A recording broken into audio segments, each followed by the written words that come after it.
The land submerged by these floodwaters could be European or Asian or American, because severe destructive flooding like this can happen almost anywhere in the world.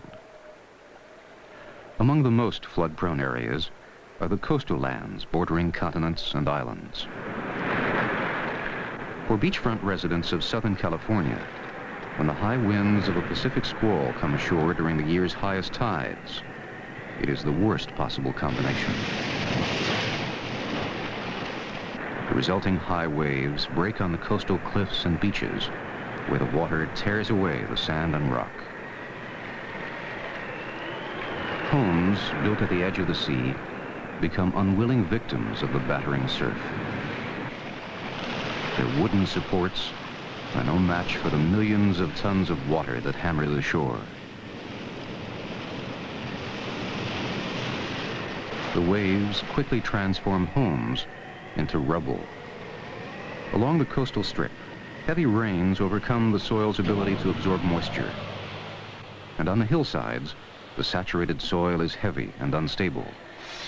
Water has completely filled the available pore space and has even percolated down to the dense lower layer of clay. Here, the water acts as a lubricant between the clay and the overlying earth. Eventually, the soggy soil breaks free and starts to move. Pulled downhill by gravity, more and more soil oozes and flows, and finally the entire hillside collapses in an avalanche of mud. The residents now find themselves trapped between the relentless pounding of the ocean on one side and the liquefied hills sliding toward the sea on the other. Homes built on the cliffs were safe from the waves and mudslides of this storm. But even here, the protection is temporary. In time, these residents will find themselves at the cliff's crumbling edge, waiting for the inevitable storm that will topple their homes to the beach.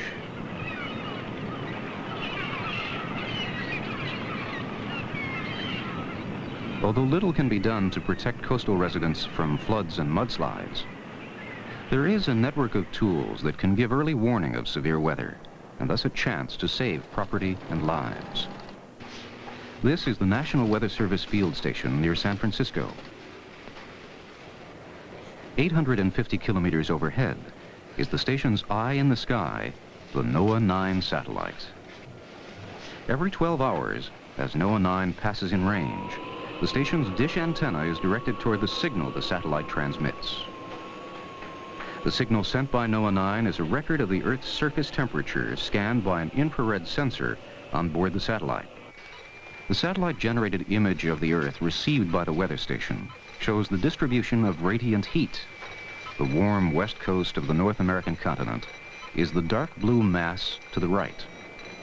The cooler Pacific Ocean is the lighter colored area to the left. The surface maps generated by the satellite give meteorologists an important perspective on the dynamics of weather, a global view. They can track a storm's development from its birthplace, far out at sea, to its potentially destructive approach to the coast. 24 hours a day, 7 days a week, changes in the atmosphere over the Pacific are monitored. Advanced knowledge of the severity of a developing storm provides an important basis for forecasting coastal flooding. The most dangerous weather systems are large, intense, and slow-moving, since they can linger at one location and batter it for days. The same weather system that brings rain to the coastal strip may drop snow in the mountains inland. There, a heavy snowpack sits like a loaded gun, and a few days of unseasonably hot spring weather pulls the trigger, causing intense snowmelt to pour out of the mountains. Downstream, residents can find themselves flooded by snow waters dropped months before in mountains tens of kilometers away.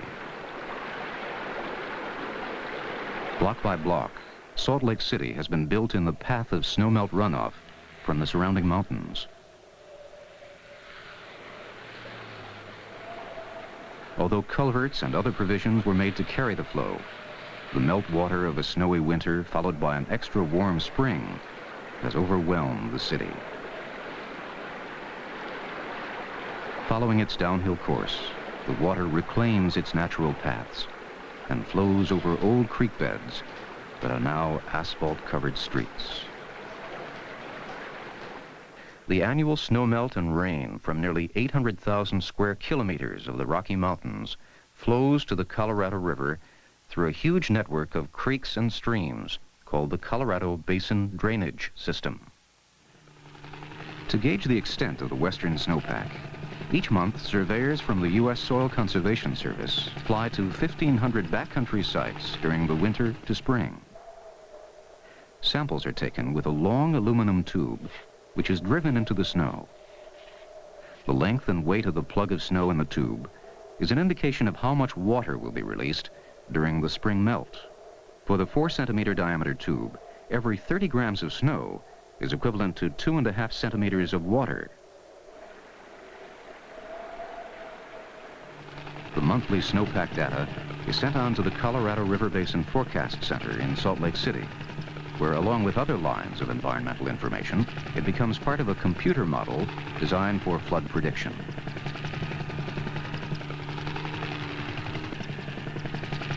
Dr. Gerald Williams is the hydrologist in charge of the Colorado Basin Center. To generate flood forecasts, we need hydrologic information under the current conditions, that is now conditions. This would include snowpack information, the expected temperature information, precipitation or rainfall information, and all of this is entered into the conceptual hydrologic models to generate the expected river flow for the next few days. Twice daily, instrument-carrying balloons are released. The atmospheric data they gather is used to predict weather conditions. The resulting temperature and precipitation forecasts, in turn, become critical factors in the calculations of expected snowmelt. The balloon's flight path is tracked from the ground.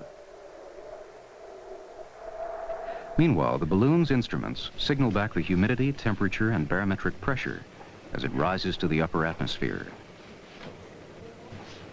Simultaneously, all across the country, dozens of other weather balloons are released. Together with balloons released worldwide, meteorologists are able to construct an up-to-date composite picture of the global atmosphere.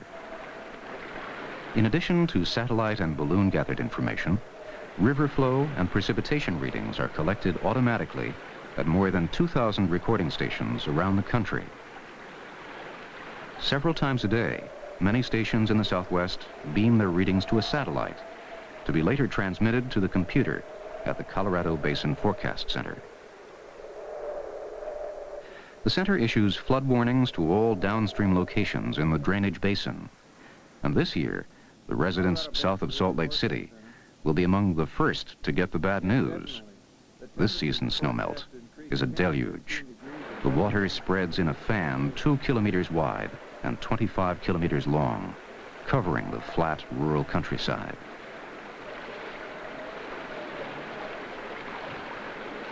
Sandbagging here does little to protect homes and businesses from the shallow sheets of water that come from all directions. After decades without a serious flood danger, a rare combination of snow and heat finds farmers unprepared and helpless to respond.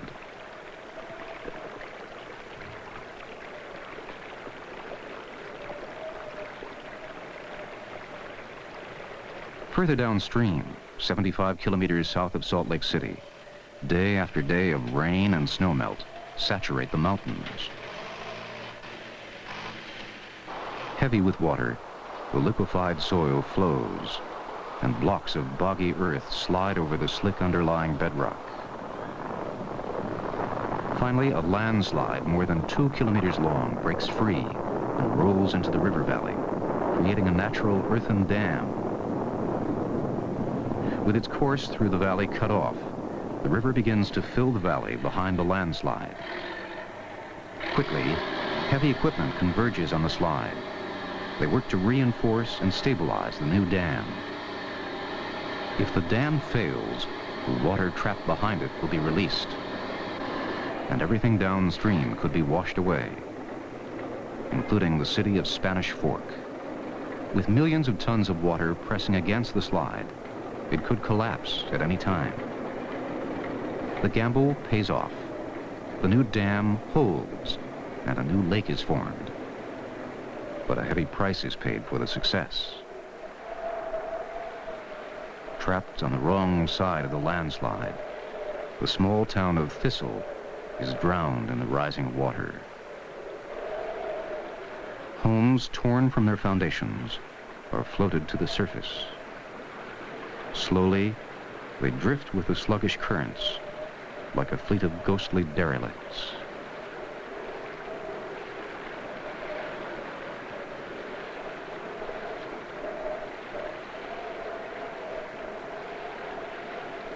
Located near the headwaters of a rocky mountain stream, Thistle was thought relatively safe from flood danger.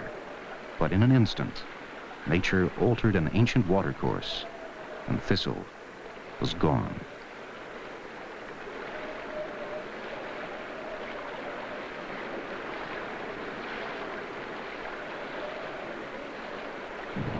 A rare desert thunderstorm.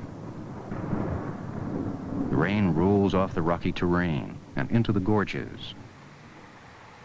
More and more water collects, and a flash flood sweeps down the canyons toward the desert floor. The foamy wave engulfs everything in its path and scours the sandy soil into a thick slurry. In the uninhabited desert wilderness, the drama goes unnoticed. Just another episode in the always changing landscape. But in other areas, washes and floodplains may be the site of housing developments or freeways.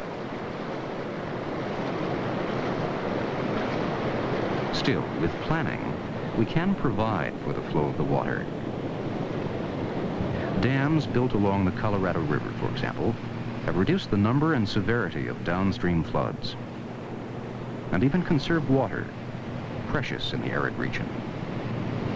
This is Davis Dam in the western Arizona desert. It's ironic that one of the driest regions in the United States needs a dam to protect it from flood danger. The flood danger here is not from a local threat. It starts as the snowpack of the Rockies, 500 kilometers away. And sometimes, even the dam is not enough to stop the water. A late-season snow, followed by fast-rising temperatures and heavy rain, has produced a quick thaw. The torrent that is on its way is 1.5 times the capacity of all the dams along the Colorado. The residents are warned. The floodgates must be opened, or the dam will be overwhelmed. The water released by the dam washes over the low-lying riverbanks and spreads across the floodplain. Seeping into the ground, the floodwater lifts waste from cesspools to the surface, and dangerously contaminated areas must be cordoned off. The only chance to save property from the rising water is sandbagging. Before the construction of the dam system, snowmelt flooding like this was an annual occurrence. Most of the building in the floodplain took place after the dams were installed, after the dams took away the yearly reminder that this land is a watercourse. Now, a few weeks of hot weather in the mountains 500 kilometers north, and the river has reclaimed its route. Even with the floodgates wide open, 3 times more water pours into the reservoir than can be released. Now there is a danger that the reservoir capacity will be exceeded. If it is, water will pour over the dam's spillway, and the flooding will be double or triple. Further downstream, the floodwaters have now reached farmlands in southern Arizona. After dropping 4,000 meters from its origin in the mountains 1,000 kilometers north, the flood finally reaches sea level. As the water crosses the border into Mexico, the International Boundary Commission monitors the river flood conditions. Local volunteers work to stabilize dikes, protecting farmland and homes. The floodwaters have now lost most of their destructive force, and have become a slow-moving pool spreading over the broad Mexican marshlands. For nearly 50 years after the construction of Lake Mead, this area was spared from the once common floodwaters. But as river sediment has reduced the storage capacity of Lake Mead, the snowmelt water again returned to this floodplain. The route of the Western Rockies snowmelt includes only a few of the flood sites in the United States. Almost every region suffers occasional or frequent flooding. Probably the most regularly flooded spot in the U.S. is the lower Mississippi River Valley, and in particular, the Louisiana Bayou country. In the bayous, flooding is part of the rhythm of life. The swamps and marshes are here because this place has been the floodplain of the Mississippi for thousands of years. Each spring, much of the snowmelt and rain that has fallen on the central third of the country, from the eastern Rocky Mountains to the Appalachians, drains into the Mississippi. Eventually, this enormous quantity of water flows through the bayou country on its way to the Gulf of Mexico.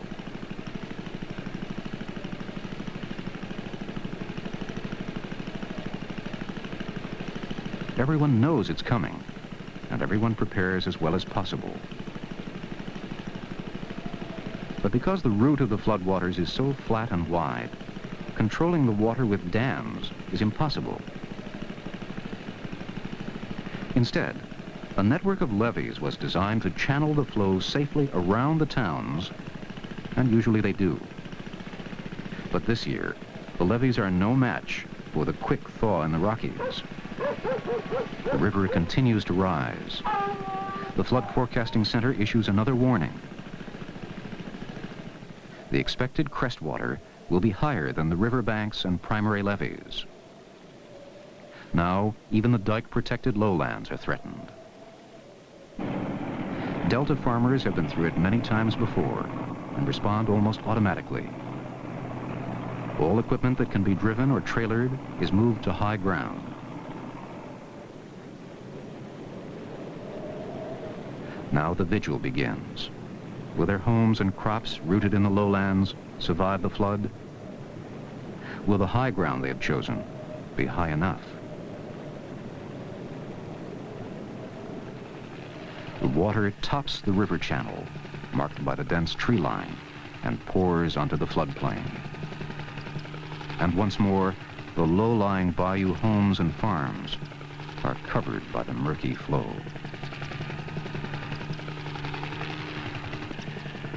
For hundreds of centuries, floods have plagued civilization, and it is likely that we will never completely control their destructive flow.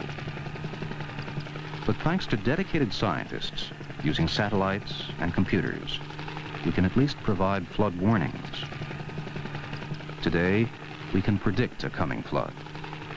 Now we are given time to prepare for the irresistible torrent to reclaim its natural role in the Earth's cycle of water.